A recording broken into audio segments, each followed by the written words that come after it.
Travel Update hadir kembali di hadapan Anda bersama saya Siska Mawaski. Seperti biasa di Travel Update akan ada rekomendasi tempat wisata ataupun kuliner dari berbagai daerah. Info-info tersebut akan disampaikan oleh para reporter kami dari sejumlah kota. Langsung saja kita jelang Travel Update selengkapnya. Kita ke informasi pertama Tribuners. Menikmati kopi dengan suasana perkotaan mungkin sudah biasa untuk Tribuners. Namun di daerah Kemiling, Bandar Lampung, Anda bisa menikmati kopi dengan suguhan pemandangan lembah gunung dan juga perbukitan. Nama tempatnya adalah Montina Cafe. Kedai kopi ini bisa disebut hidden gem bagi warga Lampung karena letaknya yang tersembunyi. Lalu untuk lebih lengkapnya akan disampaikan oleh reporter Agustina Suryati dari Tribun Lampung. Ya Agustina, silakan dengan laporannya. Baik, terima kasih rekan Siska. Jadi untuk Tribuners dimanapun Anda berada, terutama bagi Tribuners yang sedang berkunjung ke kota Bandar Lampung, jadi Anda bisa berkunjung ke Montana Cafe yang belum lama buka pada akhir tahun 2021 lalu. Jadi Montana Cafe ini akan menyajikan Tribuners sekalian tempat santai dan juga makanan lezat ya di sana. Jadi sembari bisa berekreasi dengan panorama alam berupa lembah gunung ya Tribuners. Jadi di sana suasananya sangat sejuk ya. Jadi apabila sore hari akan terlihat kabut di sekitarnya dan juga akan terlihat lagi apabila cuaca sedang cerah, ada cahaya sunset yang keluar dari sana. Jadi Tribuners sekalian, apabila berkunjung ke Montana Cafe tersebut, pengunjung bisa berekreasi secara gratis dengan hanya memesan makanan dan minuman saja ya di sana. Jadi untuk di Montana Cafe sendiri terdapat beberapa jenis makanan dan juga minuman. Makanannya diantaranya menu andalannya itu ada beef teriyaki, lalu ada juga mixed platter, dan juga ada satu lagi makanan andalannya itu chicken salted ya. Jadi Tribuners bisa mencoba makanan 3 varian utama makanan dari Montana Cafe tersebut. Jadi seluruhnya ketika dicoba makanannya sangat rekomendasi banget sekali karena rasanya itu gurih dan juga renyah pada menu chicken salted-nya ya. Lalu kemudian untuk menu beef teriyakinya, Tribuners bisa merasakan rasa gurih dan juga manis ya. Dan juga Tribuners bisa mencoba minuman segarnya berupa teh hijau, lalu ada juga coklat panas maupun hangat, lalu ada kopi gula aren ya. Jadi harga kulinernya sendiri, makanannya itu Tribuners tidak perlu merogoh kocek terlalu dalam, yakni makanannya itu hanya dibanderol sekira harga belasan ribu rupiah Tribuners sampai dengan harga Rp23.000 saja. Tribuners bisa makan, nongkrong, sembari menikmati fasilitas lain seperti tempat santai yang nyaman, spot foto, lalu juga ada wifi gratis di sana. Jadi Tribuners bisa menghabiskan waktu di sana, merilekskan pikiran dan juga tenaga Tribuners. Jadi Montana Cafe ini sendiri letaknya itu ada di kompleks wisata Kampung Vietnam, yakni di Sumber Agung, Kecamatan Kemiling, Kota Bandar Lampung. Sekian, Siska. Oke, baik. Terima kasih Agustina atas rekomendasi wisata kuliner di daerah Kemiling, Lampung, begitu ya. Terima kasih Agustina atas informasinya. Selamat bertugas kembali. Ya, Tribuners dari Lampung kita bergeser ke Bali. Bila mendengar nama Bali pasti identik dengan pantai-pantainya yang eksotis. Satu di antaranya adalah Pantai Melasti yang letaknya tak jauh dari Pantai Pandawa. Jangan salah, Pantai Melasti ini nggak kalah keren dengan Pantai Pandawa. Kita bisa menikmati sunset, bahkan berselancar. Meski begitu, untuk menikmati keindahannya, pengunjung harus melewati dinding tebing kapur. Lalu seperti apa ya panorama keindahan dari Pantai Melasti ini? Sudah ada reporter Tribun Bali, Arini Valentia, yang akan menyampaikannya untuk Anda. Halo Arini, silakan dengan laporannya. Halo, selamat sore rekan Siska dan juga Tribuners. Jadi memang betul di kawasan Ungasan, Uluwatu, Kuta Selatan, Bandung, Bali, tepatnya terdapat salah satu pantai yang cukup menawan, yaitu Pantai Melasti. Nah, Pantai Melasti ini tempatnya berdampingan dengan Pantai Pandawa cukup legendaris. Namun meskipun seperti itu, Pantai Melasti juga nggak kalah indahnya kok dengan Pantai Pandawa. Nah, lokasi Pantai Melasti ini sendiri berada di balik Bukit Kapur yang menjulang tinggi. Jadi bagi para pengunjung yang melewati Bukit Kapur ini akan disuguhkan panorama indah.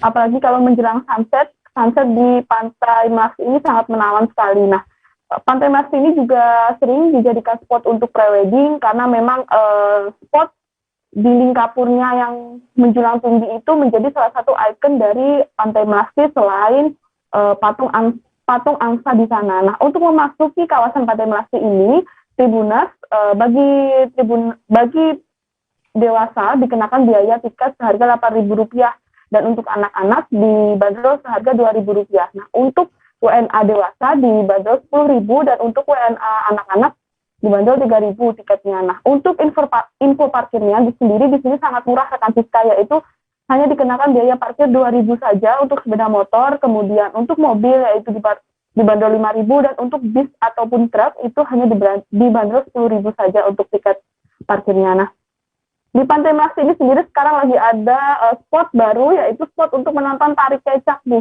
Siska. Jadi seharga Rp150.000 lagi promo itu Tribuners selain bisa menikmati sunset di sini, Tribuners juga bisa menikmati tari kecak yang disediakan oleh pihak Melasti. Nah, apa saja sih aktivitas yang bisa Tribuners lakukan di sini? Salah satunya yaitu bersantai menikmati sunset, kemudian juga Tribuners bisa melihat para surfer berselancar karena memang ombak di kawasan Ungasan, Uluwatu, Bandung, Bali ini memiliki ombak yang cukup besar dan cukup menantang bagi para surfer. Jadi Tribuners juga bisa menikmati itu ataupun bahkan mencobanya juga bisa. Nah, fasilitas yang disediakan di sini juga sudah lengkap ya rekan Siska, karena di sini sudah tersedia fasilitas umum seperti toilet, kemudian parkir yang sangat mudah, terus akses yang sangat mudah juga untuk menuruni anak tangga ini. Untuk diketahui bahwasannya pantai ini terletak sekitar 20 km dari Bandara Igusti Ngurah Rai, sekitar membutuhkan waktu 40 menit untuk menuju Pantai Melasti ini. Jadi buat Tribuners yang mau berlibur ke Bali, jangan sampai lupa untuk mampir ke Pantai Melasti. Demikian rekan Siska. Baik, sudah murah, tapi pemandangannya juga tidak kalah dengan pantai-pantai lainnya, bisa jadi rekomendasi saat berkunjung ke Bali. Terima kasih Arini atas laporannya. Dari Bali kita bergeser ke Sumbawa Barat, masih soal pantai. Bila berkunjung ke Sumbawa Barat, Nusa Tenggara Barat, pantai satu ini juga bisa dimasukkan dalam list wisata Anda, yakni Pantai Kertasari. Menariknya, Pantai Kertasari ini belum terlalu ramai, sehingga cocok untuk Anda yang tak menyukai keramaian. Secara keseluruhan, lokasi ini memiliki panjang sekitar 1 km. Pasir pantai yang putih dan juga air jernih menambah kenyamanan bagi para pengunjung. Namun, sayangnya kawasan wisata ini belum dapat pengelolaan yang maksimal. Informasi lain soal keindahan Pantai Kertasari akan dilaporkan oleh reporter Tribun Lombok, Galan Reski Waskita. Halo Galan, silakan dengan laporannya. Oke, baik rekan Siska, terima kasih dan rekan-rekan Tribuners dimanapun Anda berada. Jadi Pantai Kertasari itu terletak di wilayah Desa Kertasari, Kecamatan Taliwang, Kabupaten Sumbawa Barat di NTB tentunya. Nah, bisa dikatakan Pantai Kertasari ini adalah surga tersembunyi karena memang pengelolaannya belum betul-betul maksimal ya. Tapi memang benar di sana ada satu hotel yang dikelola oleh pihak asing. Nah, cuman untuk lokasi ini sendiri masih bisa dikatakan sulit dijangkau ya, sehingga dari rentang kota Taliwang menuju ke kabupaten dari Taliwang sampai ke dengan lokasi desa ini bisa memakan waktu 15-20 menit.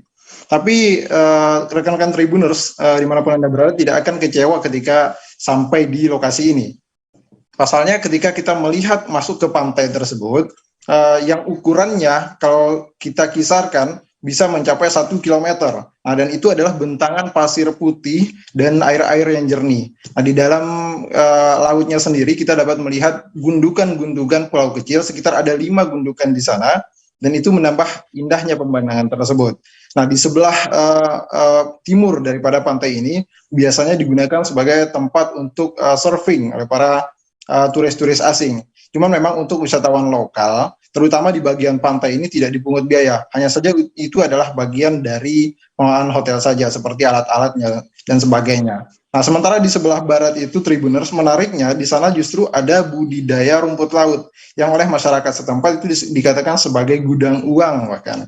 Karena informasi yang kami dapatkan itu bisa mencapai 15 juta per bulan loh Tribuners dari hasil rumput laut ini. Nah, kenapa kami bisa bilang itu belum memiliki pengelolaan yang signifikan dari pemerintah daerah, karena persis di depan pantai itu pun kita masih bisa melihat jaring-jaring yang untuk budidaya itu Tribuners. Tapi meskipun ada jaring-jaring itu tidak mengurangi pemandangan yang akan menunjukkan mata untuk kita semua. Bagi Tribuners yang sekiranya ingin datang ke sana, terutama untuk yang tidak suka keramaian, itu sangat pas sekali karena di sana juga ada tempat batu-batu besar yang menjorok ke arah laut, terutama ketika air laut mulai surut. Dan itu adalah lebih tepatnya kita bisa nyepi di situ, segera merenung di situ. Dan karena memang cuacanya, terutama ketika cuaca sedang cerah-cerahnya, maka pemandangan akan begitu luas, begitu Tribuners. Kurang lebih itu yang bisa saya sampaikan, rekan Siska. Baik, jadi cocok sekali untuk para introvert ya, untuk berwisata ataupun healing begitu ya. Baik, terima kasih Galan atas laporannya, selamat bertugas kembali. Dan dari Sumbawa Barat kita beralih ke daerah lainnya.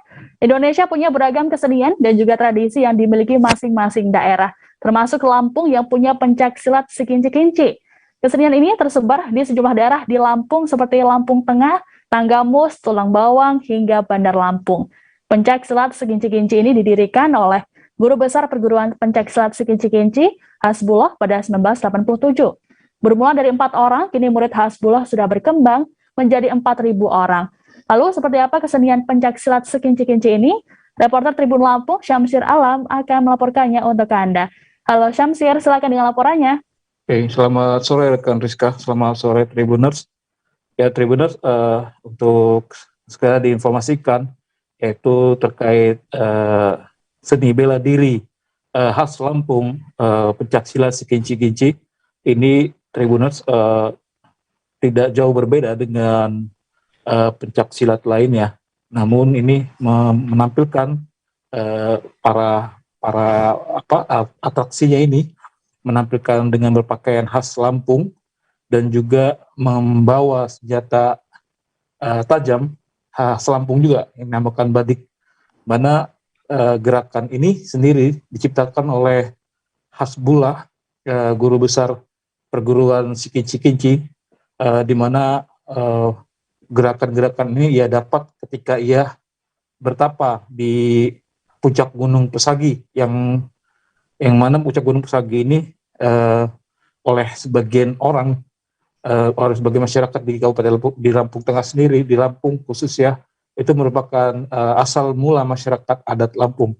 Sehingga dari puncak Pesagi, Hasbullah pada tahun 1987 itu langsung mempraktikkan bela diri Sekinci-Kinci yang merupakan khas dari masyarakat adat Lampung, di mana tujuan dari didirikannya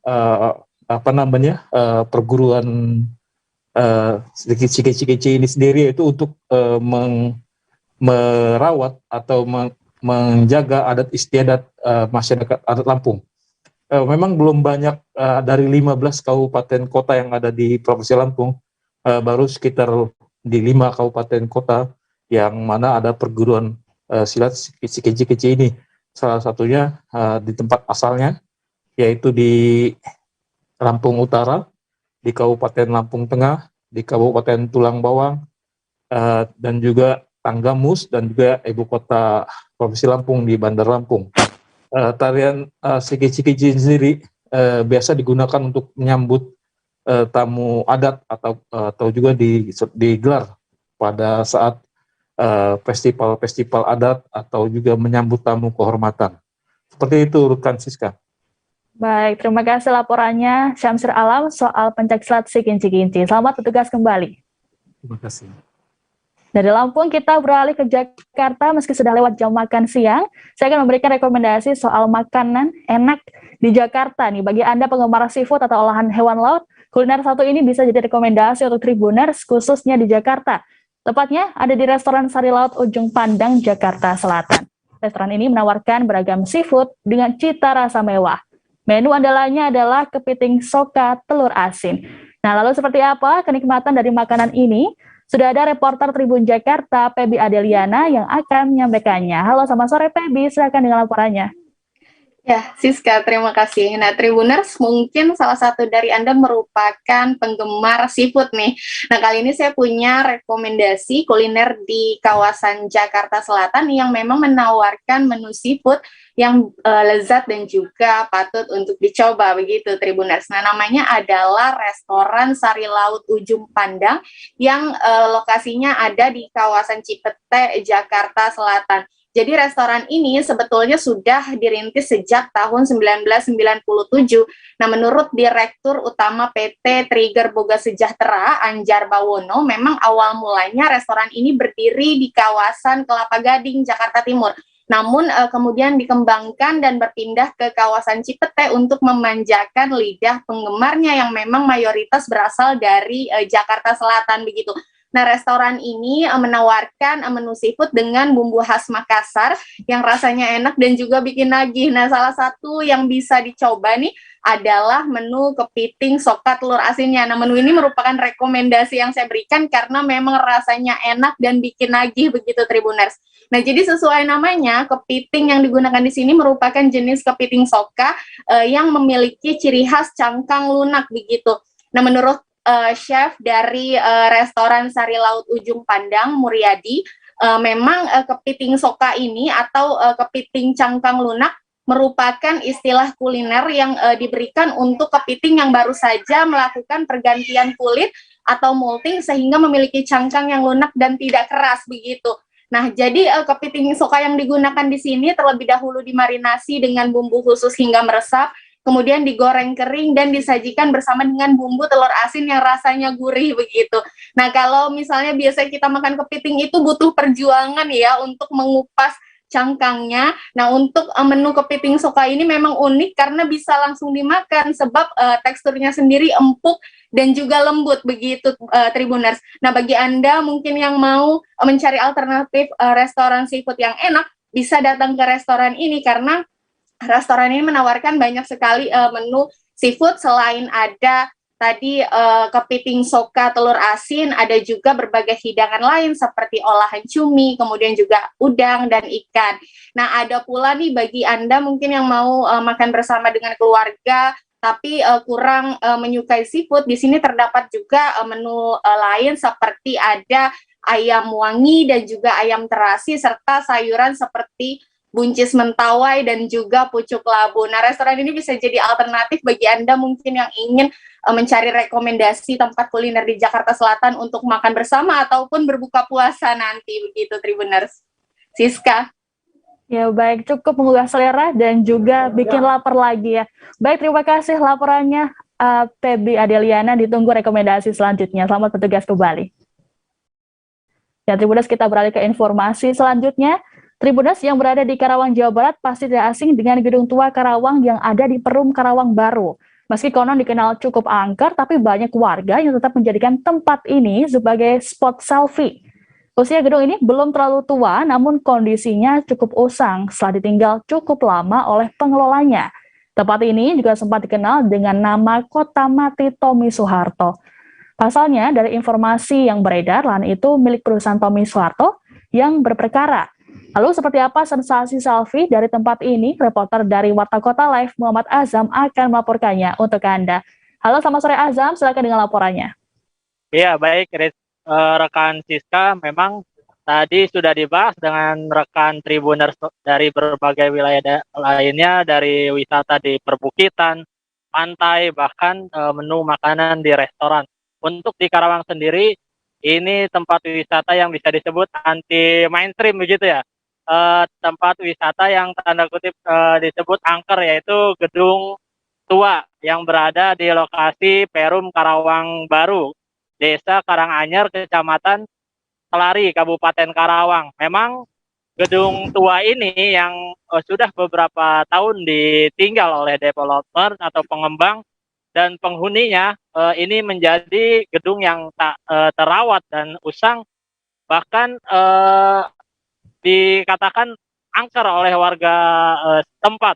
Walaupun angker, ternyata gedung tua yang berada di Perum Karawang Baru, Desa Karanganyar, Kabupaten Karawang itu justru diminati warga untuk mengunjunginya.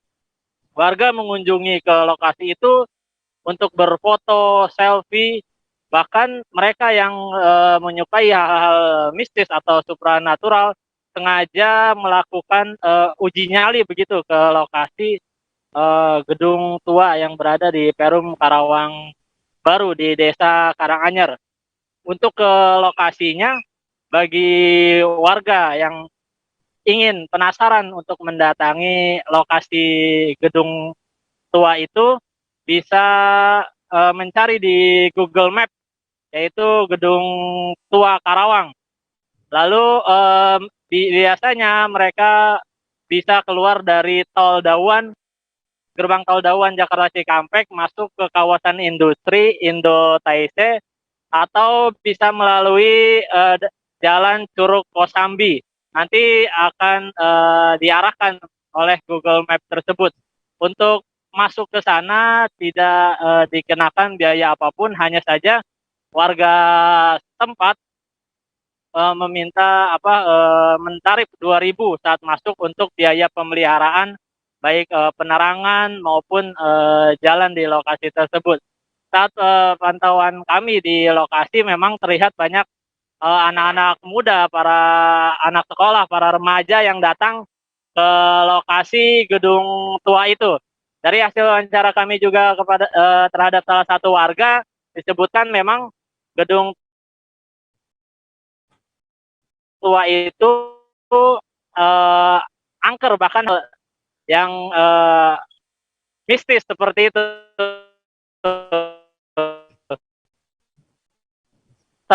Walaupun kata Karawang Baru itu memiliki potensi lain, ialah timun suri, apalagi ketika musim puasa. Kali ini para petani timun suri di area sekitar lokasi tersebut sedang panen. Warga yang datang ke sana selain bisa melakukan foto atau biasa juga dilakukan buat lokasi prawedding ya, bisa mampir ke perkebunan atau ke kebun timun suri yang sedang panen begitu. Terus juga untuk diketahui memang lokasi gedung tua yang tepatnya berada di Perum Karawang Baru itu dikenal atau dijuluki oleh warga ialah sebagai kota mati Tommy Soeharto. Memang disebutkan kota mati Tommy Soeharto karena ketika jauh sebelum ada pengembangan perumahan berupa pertokoan bahkan perumahan warga, itu merupakan area perkebunan karet. Namun pada tahun 1993 area perkebunan itu atau perusahaan perkebunan itu bangkrut dan akhirnya dipugar area tersebut menjadi dimiliki oleh 4 perusahaan yang milik keluarga Cendana atau milik Tommy Soeharto tersebut. Nah, akan tetapi saat tahun 1998 terjadi permasalahan perumahan atau pengembangan perumahan tersebut, hingga pemerintah memutuskan hak guna bangunan atau hak guna usaha di area perumahan tersebut dicabut, sehingga para pengembang perumahan itu maupun penghuninya tersebut meninggalkan lokasi itu karena areanya itu dalam proses berperkara seperti itu. Kita juga menelusuri, walaupun ditinggal oleh penghuninya, kota mati itu yang di Karawang ada beberapa warga yang tetap menghuni di lokasi tersebut, bahkan sudah ada beberapa blok dan sudah terbentuk RW sebetulnya di lokasi itu, Tribuners. Begitu laporannya. Baik, jadi rekomendasi wisata anti mainstream ya di Karawang begitu ya. Baik, terima kasih Azam atas laporannya. Ditunggu laporan selanjutnya. Ya, Tribuners, itu tadi sederet lokasi wisata yang bisa Anda kunjungi untuk menghabiskan masa liburan Anda. Karena masih di tengah pandemi, tetap wajib disiplin menerapkan protokol kesehatan yang berlaku. Saya, Siska Muwaski, beserta kru yang bertugas pamit undur diri. Selamat sore dan sampai ketemu lagi. Jangan lupa like, subscribe, dan share ya.